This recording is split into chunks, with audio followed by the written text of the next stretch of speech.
Hey everybody, Haydog here. Welcome back to another reaction video. This time, we're doing the American Revolution, Battle of Bunker Hill, and Siege of Boston. Let's get right into this.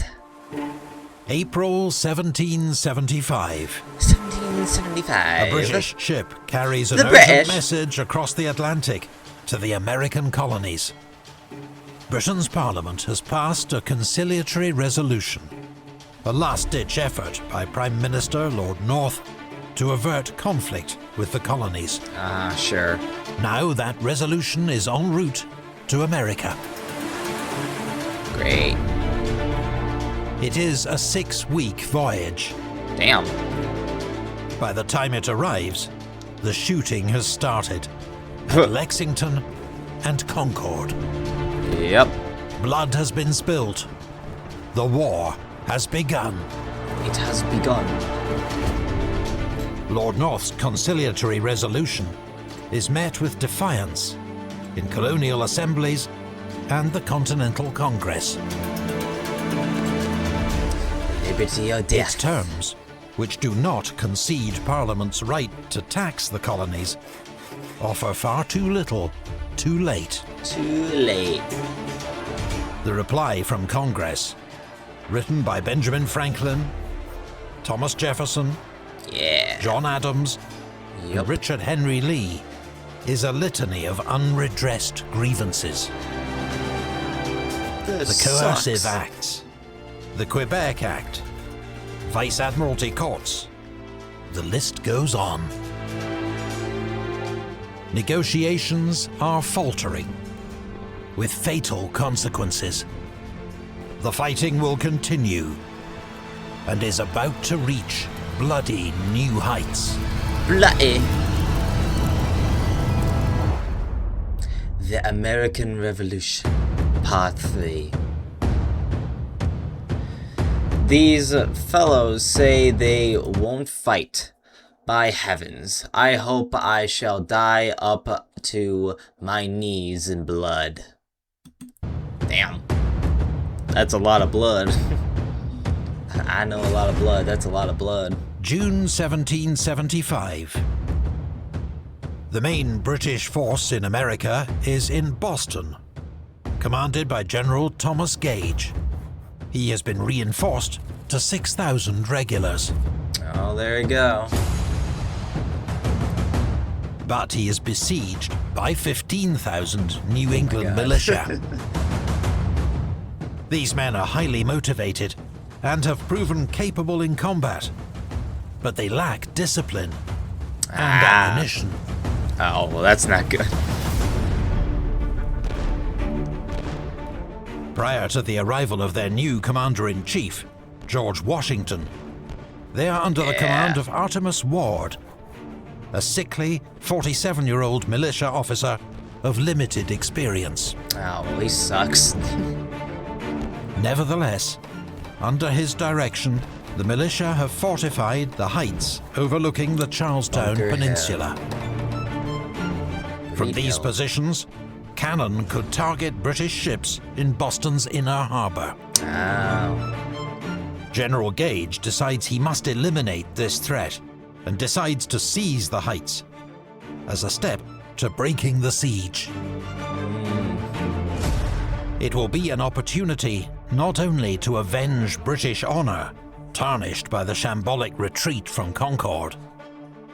As General Burgoyne points out, it will also allay any doubt that trained troops are invincible against any numbers or any position of undisciplined rabble. I don't know, man. Gage orders Major General William Howe to make a frontal assault on Breed's Hill with 2,500 men. They are supported by naval ships, a floating battery of mortars, and cannon from Copp's Hill. That's a lot. But the attack does not go to plan. Protected behind fences and earthworks, the undisciplined rabble pours a devastating, close-range fire into the British ranks. Yeah, that ain't good. Not looking good for y'all. Y'all better get on get. General Howe orders a second attack. It meets the same bloody repulse. Yep. Hundreds of regulars fall. Some British units lose half their men or more. Jeez. Spurred on by the leadership of John Stark, James Reed, and Joseph Warren, the Patriot militia are holding their ground. But they are running out of ammunition. The chain of command has broken down amid the chaos of battle. Hundreds of reinforcements mill about in confusion on Bunker Hill, while their comrades fight for their lives. When Howe launches a third attack on Breed's Hill, the militia finally break in the face of British bayonets. 3 attacks. Imagine being the guy that survived the first one, then you retreat, and then you're like, alright, well, I guess we'll just, you know, stay back, and then they're like, alright, we're going again, guys, and it's like, okay, god damn it, and then you go again, and then you retreat again, and then you're like, well, god, I freaking survived that, and then being like, alright, we're going a third time, guys. I would just be like, nah, I'm done. Like, I would be like, y'all don't know what the hell you're doing. But apparently you do, maybe. The Redcoats' fury as they storm the redoubt is terrible. A British lieutenant is shocked by the slaughter. Wow. I cannot pretend to describe the horror of the scene. I mean, it's war. It was streaming with blood and strewed with dead and dying men. The soldiers stabbing some and dashing out the brains of others was a sight too dreadful for me to dwell any longer on. Going for the head. The British take the heights, but are in no condition to follow up their success. In what becomes known as the Battle of Bunker Hill, they have lost 200 dead and more than 800 wounded. Jesus! By contrast, Patriot casualties are around 450. Damn! But include the charismatic Joseph Warren, president of the Massachusetts Provincial Congress. A commissioned officer who'd insisted on fighting as a private soldier, he was shot down in the redoubt during the final assault, becoming a martyr to the cause. A martyr. For the Patriots, the battle, though a defeat, is a major morale boost. Well, yeah. They have stood their ground against British Redcoats and tested them to the limit. For the British, shit out of them. It is a lesson learned. The rebels' determination and fighting spirit must be taken seriously. Well, now as General Sir Henry Clinton remarks. A few more such victories would have shortly put an end to British dominion in America. Huh. They will not make the same mistake again.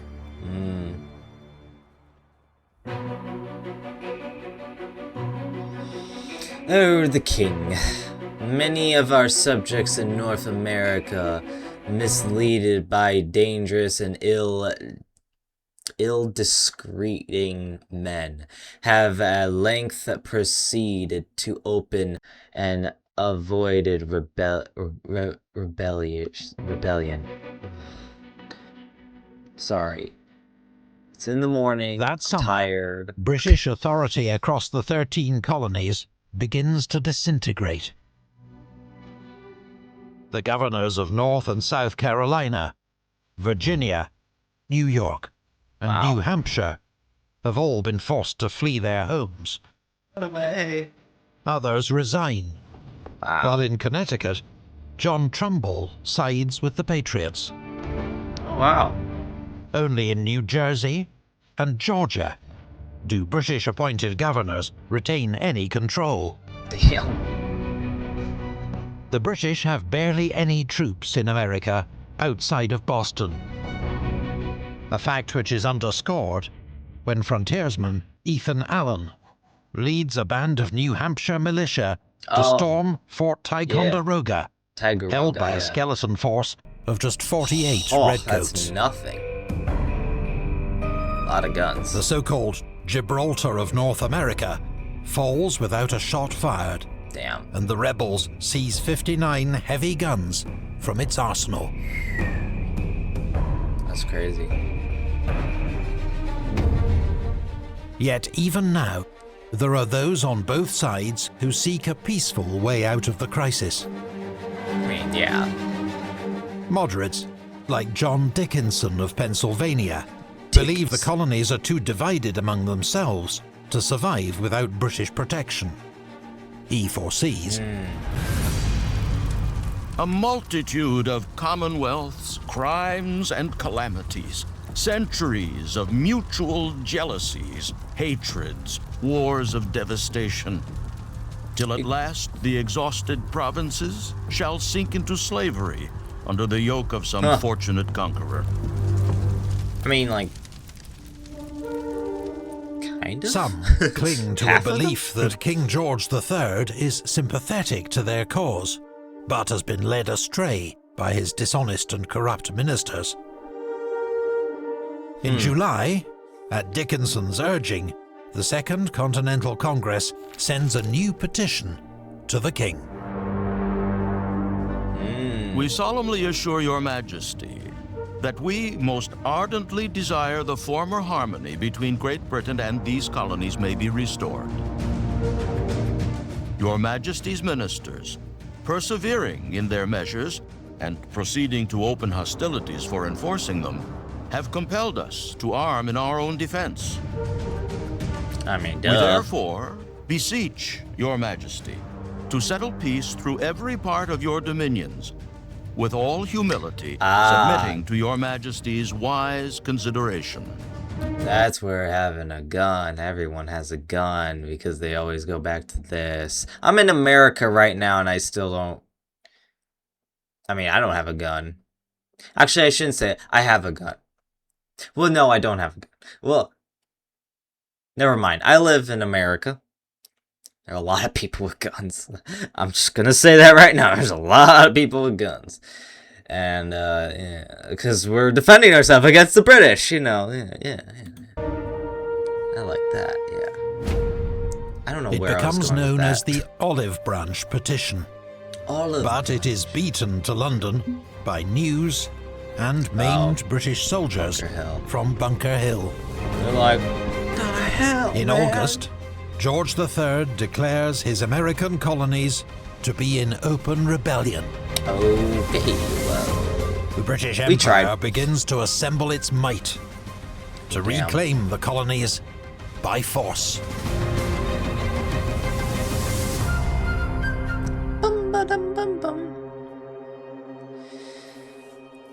His exceedingly General Washington has arrived amongst us. Unraveling, admired joy was visible on every condensed. Fuck! I don't know. He was joyful. On everywhere. the 2nd of July, 1775. No, you can read. General George Washington arrives outside Boston to take command of the newly christened Continental Army. Hell yeah, brother. Until recently, he'd been living a relatively quiet life as a Virginia plantation owner and local representative. Yeah, you gotta remember, a lot of people at that time, they still had lots of slaves. I mean, I'm just gonna point that out there. A lot of these famous people, they had slaves. Like, a lot. Just wanted to point that out there. But his military experience, from the French and Indian War, serving as a lieutenant colonel of militia, exceeds that of nearly any other American-born officer. He's the best of the best. Through an advantageous marriage to Martha Custis, he is also one of the richest men in America, with a natural air of authority.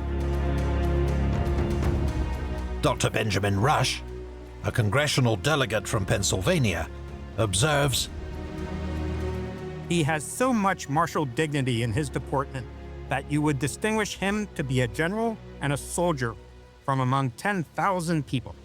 Wow. On arrival, Washington discovers the Continental Army to be in a deplorable state. Yeah. Many soldiers lack proper muskets, and ammunition remains in critically short supply. Need that ammo. There are few cannon or even uniforms. Oh, wow. Supply and logistics are in shambles. Yeah, Discipline is virtually non-existent. Ugh. The camp is a jumble of tents, ill-placed latrines, and unfinished earthworks. Yeah. Officers fraternize with their men, who simply come and go as they please. Oh. Washington is aghast, but immediately gets to work. He's like, well, shit. Just gotta get to work. Officers are given sashes or cockades to distinguish them from their men. There we go. Severe punishments Wait, are I introduced wanna see that, from their sorry. men. Corporal, sergeant, lieutenant, captain, 30, 100, colonel, aide de camp, yep. Brigadier general, okay, major general, okay, yeah. Yeah. George Washington. Okay, I want any military people. Do we still use this in, I don't know, any military, especially America? I'm not like, I don't know the ranks, but I mean, I kind of know, but again, I don't. Severe punishments are introduced for desertion, fighting, and even swearing. I can't swear! Crucially, Shit. Washington orders his men be inoculated for smallpox, which has erupted across Massachusetts. This practice, also used by the British, may have saved his army from destruction. Wow. The Continental Congress has appointed several generals to serve under Washington's overall command, Alright. for a mix of practical, military, and political reasons. Some will win fame, others infamy, in the years ahead. Nathaniel Greene, a young Rhode Island Quaker, who's educated himself in the art of war. He will become a close friend of Washington and his most able commander. Alright. Charles Lee, an irascible and arrogant career soldier, disillusioned with the mother country. He is arguably the most experienced officer in the colonies, and Washington's second in command. Alright. Israel Putnam, a veteran soldier from Connecticut, nicknamed Old Put. He served with distinction in the French and Indian War, and more recently at Bunker Hill. Oh, okay. John Sullivan, an aggressive New Hampshire officer who had previously served in the Continental Congress. Okay. Horatio Gates, Oh. another disillusioned I British think I officer. know him. Capable, but privately contemptuous of Washington. Yeah. These men and their officers must now pull together an unruly army summoned from across the colonies. From independent-minded New Englanders to equally stubborn riflemen from Virginia and Pennsylvania. Each man with more instinctive loyalty to his colony than to any shared cause. Ah, yeah, there However, it is. Washington's greatest concern is a lack of gunpowder. Where's the gun? By one estimate, there's enough for each man to fire just 9 rounds. Wow, okay, that's not much. This, together with the challenges of supply and discipline, means he can do little more than hold the fortifications around Boston. Fortunately for the Continental Army, the British have problems of their own.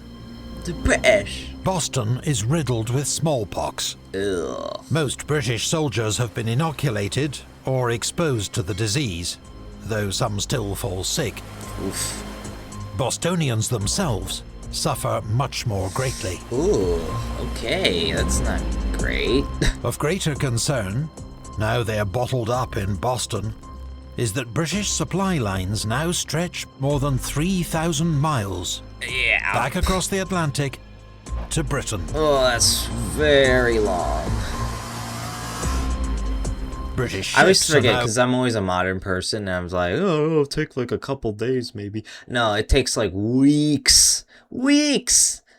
On a boat, and then guess what? That boat may be freaking destroyed by a freaking hurricane or waves. It just destroys it. And it's like, well, I guess it's gone. Now we gotta send another one. That'll take another like 6-7 weeks. 6-7. Anyway. Vulnerable to American privateers. Sucks. And the first vessels of a fledgling continental navy. Ooh. The supply Navy. situation in Boston becomes critical, with starvation a growing fear. That the British find themselves in this predicament is widely blamed on General Gage's leadership. He is recalled to London, and command passes to General William Howe. How? But under the present circumstances, there is little he can do to change British fortunes. Stuck.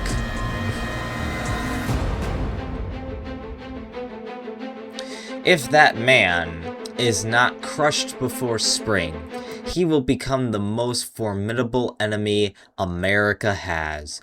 George Washington about Lord Dunmore. As the siege of Boston drags on, in Virginia, Governor Lord Dunmore holes up in Norfolk, under the protection of Royal Navy warships. From here, he comes up with a plan to crush the rebellion in Virginia. Across the southern colonies, roughly half the population are enslaved black men, women, and children. Right. Most work on plantations, where they are treated with appalling brutality. Yep. As a result, the white population's greatest fear is a mass slave revolt. A revolt, yep. In November 1775, Lord Dunmore attempts to turn this fear into reality. Wow. I mean, that's pretty smart. I do require every person capable of bearing arms to resort to His Majesty's standard, or be looked upon as traitors.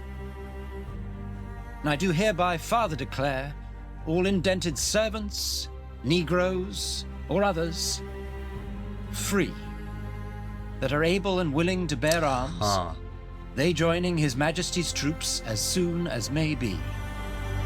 Yep. It is a direct appeal to Virginia's slaves. Freedom for those who take up arms against their rebel masters. It does sound Nothing very could reasonable. be more incendiary. Few patriots consider the cause of liberty to extend to enslaved black Americans. Yeah. And in the South, Dunmore's proclamation threatens the destruction of the entire economy and society itself. Without irony, patriots condemn Dunmore's promise of freedom as a violation of all law, justice, and humanity. Wow. To Washington, he is the arch traitor to the rights of humanity. Damn. Yeah, they don't teach you about this in school. That like they don't teach you this about school. They really did not want those slaves free. They really did not. Within a month, 300 escaped slaves have reached Dunmore's base in Norfolk, where they form the new Royal Ethiopian Regiment. Oh. Thousands more will seek freedom behind the British lines before the war is over. Makes sense. The price of Dunmore's proclamation is to turn southern landowners into mortal enemies of the British cause. Norfolk is a loyalist stronghold, but unable to secure supplies for his forces, Dunmore decides to abandon it. Oh, okay. In the process, On New Year's Day 1776, Norfolk burns to the ground. Wow. Both sides blame the other. Okay. It is the largest, but not the last, settlement to be destroyed in the war. A lot more to come. Oh my god. Alright. I pity our good general who has a greater burden on his shoulders and more difficulties to struggle with them. I think should fall to share of so good a man. That winter, the standoff continues at Boston, with conditions deteriorating for both sides. It getting cold. Life in the American camp is miserable. We have suffered prodigiously for want of wood. Many regiments have been obliged to eat their provisions raw for want of firing to cook. God. And notwithstanding, we have burned up all the fences and cut down all the trees for a mile around the camp. Oh my god. Our suffering has been inconceivable. The only good news comes at sea, where American privateers continue to intercept British ships carrying food and supplies. Man, our future's looking bright. On the 29th of November, they score their biggest prize yet, the brig Nancy, carrying 2,000 muskets and ammunition. Ah, there you go, Georgie. But Washington faces another looming crisis. Most of his men have signed up to fight only until the end of 1775. And given the conditions, few plan to stay any longer. I mean, December brings heavy snow and the expiry of the first enlistments. Despite the pleading, threats, and curses of their officers, almost half of Washington's men pack up and march for home. We're done. They take with them not only their muskets and equipment, but their hard-won experience. Yep.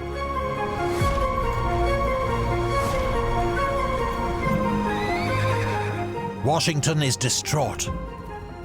By January 1776, his force has been reduced to less than half its summer peak. Oh, damn. There are now just 9,000 men under his command. God, that's not a lot. But General Howe's forces are not in much better shape. Oh, okay, so The British are even considering evacuating Boston. Then, later that month, shocking news arrives in the American camp, carried in pamphlets and letters. King George III has addressed Parliament on the subject of America. From the King's own lips, the Patriots hear their cause condemned as a desperate conspiracy, whose ideas are repugnant to the true constitution of the colonies. He lays all blame for the conflict on the Americans. Of course. He promises an overwhelming military response. In that moment, the Patriots' last lingering hopes of reconciliation is gone. Die. Yep. To Americans like General Nathaniel Greene, it's nothing short of betrayal. Heaven hath decreed that tottering empire Britain to irretrievable ruin. And thanks to God, since Providence hath so determined, America must raise an empire of permanent duration, supported upon the grand pillars of truth, freedom, and religion, encouraged by the smiles of justice, and defended by her own patriotic sons. God, I still hear that today, man. So many people say that shit even today. It's so crazy. After, what is it, like 1777? It's almost freaking 300 years ago. God. For Washington, it's the final nail in the coffin. of relations with Great Britain. We're done. We are determined to shake off all connections with a state so unjust and unnatural. Unnatural. This I would tell them, not under covert, but in words as clear as the sun in its meridian brightness. Until now, many patriots have shied away from calls for independence. But the mood has changed. Everybody. The King's open hostility, the provocations of Lord Dunmore, the blood shed at Bunker Hill. Only a full break from Britain will answer.